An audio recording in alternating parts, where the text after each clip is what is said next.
back, rivals. This is Xonia, and you are in the zone. This week, we're going to be looking at our 4 new blood cards. And our 4 new blood cards this week are Flea, Moai, Toris, and Dragomir. So, let's take a closer look at each of these cards.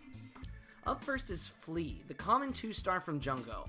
Weighing in at 8'1", this gives Flea the same stats as Ashko, James, and Jean, or Jean, whichever way you want to pronounce it. 8 power is the highest base power for Jungo 2-stars, while 1 damage is the worst you can get. As for ability, Flea has a very specialized, though unconditional ability. Flea is a great Mirror Clan counter card. Flea is also a great card against plus and minus life cards. This makes Flea an anti-nuke card. It also allows Flea to cancel, heal, regen, poison, and toxin cards, making Flea's ability the most useful cancel ability, since cancel attack manipulation is still only a bonus for Raptors, and still is not an ability for any card yet. As such, Flea is generally not as good as Jean or Peg, but could be in certain situations. Mindy, James, and Wendy are also on par with Flea. This means that Flea will not be a staple, but definitely has a shot at seeing some play. This card won't be worth a fortune, so don't plan on making a fortune off of it. As a side note, it's unclear if Flea is male or female, based on the bio. However, based on the pictures, it's pretty much guaranteed that this is a male, since the level 2 art has no shirt, and every female character always has a shirt on, in every image. If you wanted me to guess about where the price will end up, I'd guess Flea's price will settle somewhere between 3 to 500 clints. Up next is Toris, the common 4-star from Sacrom. Coming in at 6'6", this gives her the same stats as Trin and Venus. 6 power is slightly before the 4-star average, but 6 damage is slightly above the average. As for her ability, it has an excellent synergy with her bonus, and allows for a total of 21 attack manipulation. To give you a reference point for what 21 attack manipulation means, it's more than Rahi Sledon in round 4, Rowdy CR, Booma in a mono deck, Emeth CR in a mono deck, or Gats on round 4. So yeah, it's good. Now, we can't forget that it is still confidence though. Taurus is a solid 4-star choice for Sacrom, especially with all of their 4-star bans. Starting with 27 attack on an old, that's serious business. Even 9 power cards are gonna need 4 pills to get over her, assuming they're also 4 stars or more. A great pill sucker this one is. Obviously, Taurus isn't as good as Grax, Joutia, Leerbarda, or Makra. However, she's on par with Petra, please don't shoot me for saying that, Slopsh, or Trin. However, notice that the only non-ELO banned 4-star better than her is Leerbarda. That means she does have a shot at being played, for now. As such, she won't make you a fortune, but she'll probably never be a staple. As a side note, did you notice that her pictures are a lot like Venus's? Anyway, if I had to guess where her price will stabilize, I'd guess somewhere around the 1 to 2k clints range. Next up is Moai, the uncommon 4-star from Uluwatu. A virtual 10-5 gives him the same stats as, well, no one else in his clan. A virtual 10 puts him above the average, only falling behind Shayna's and potentially Dylan's 11. 5 damage puts him just a bit behind the average. The ability is the real key to making Moai such an absolute beast. Moai's ability makes him the Ulu version of Blaster CR. The difference being that he gets 2 DR and 1 less minimum on his power manipulation, while losing 1 damage as the trade-off. And that is definitely worth the trade-off. Watching the Bangers Clan review should remind you that this card is the perfect sweet spot for power reducers, able to tie or get the better of super low reducers like Kayla's CR, mid reducers like Rattle or Earl, and the high reducers like Faye and Ong. This card is probably the new gold standard power reducer. This is the Grax of power reducers, winning or tying against almost every single other kind of reducer, except basically Amir and Essie.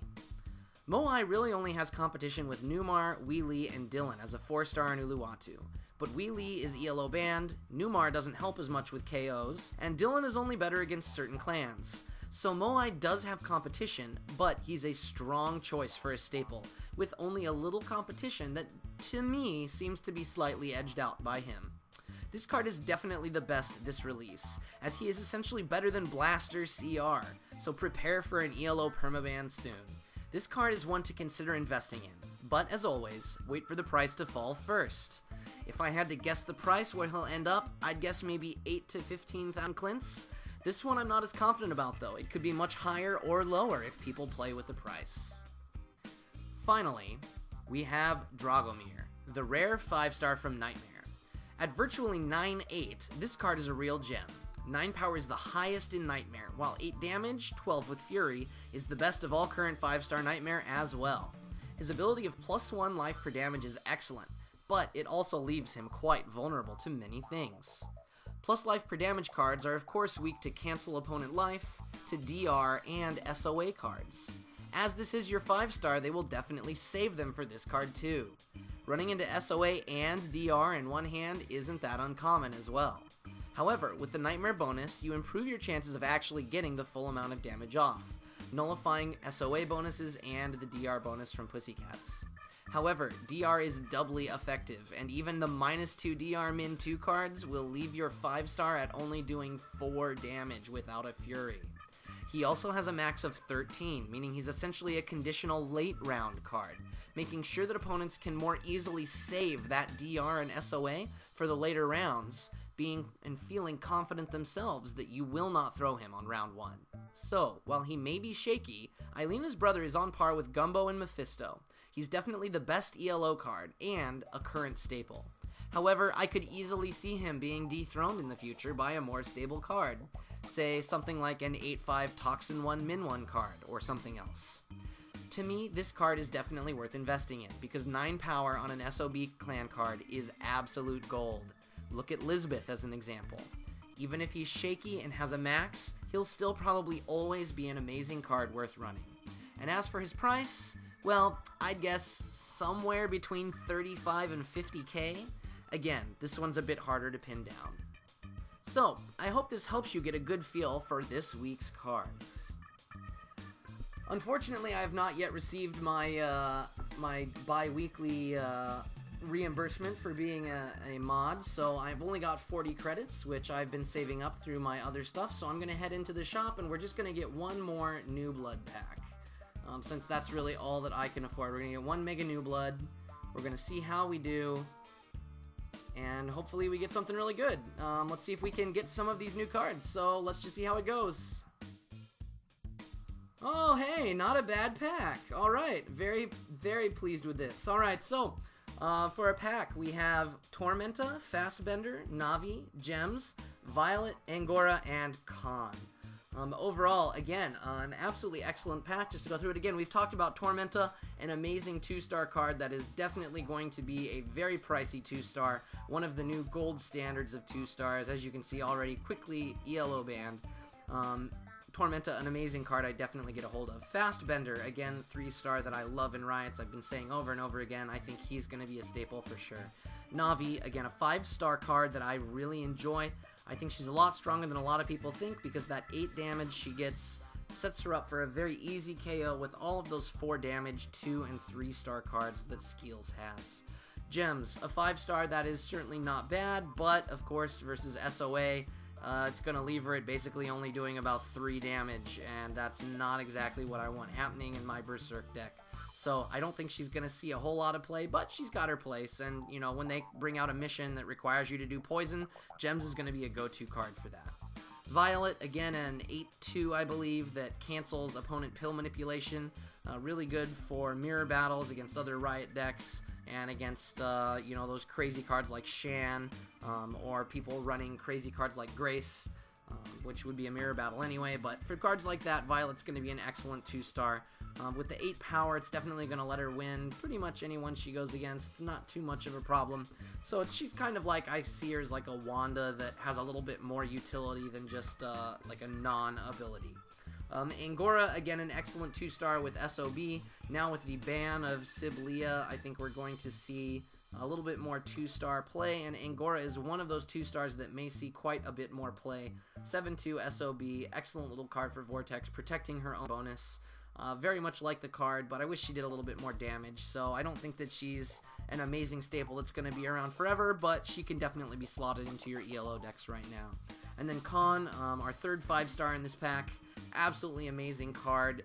excellent in T2, really good in pretty much anything else. An 8/8 with defeat plus 3 life.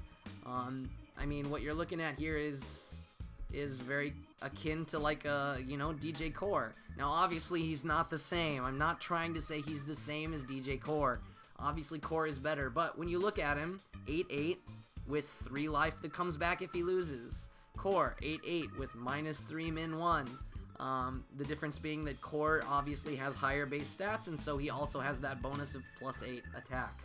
But anyway, if you look at it that way, for 1 less pill, you get a con, which doesn't have to worry about a min, which is also absolutely amazing. You can throw him against a 2-star and potentially gain some life back as well. So anyway, excellent pack. As soon as I get reimbursed for my stuff, maybe I'll just do that plus whatever next week is, and then we'll just do a huge pack opening next week with like a whole bunch of credits. Anyway, thank you guys for watching. Again, I hope that this was helpful for you to understand this week's cards, and make sure to leave a comment down below with how you feel about this week's release. If you liked this video, then make sure that like button. If you loved it, then don't forget to share it with your friends, and as always, don't forget to subscribe for more of my Urban Rivals videos. This is Xonia, and you've been in the zone.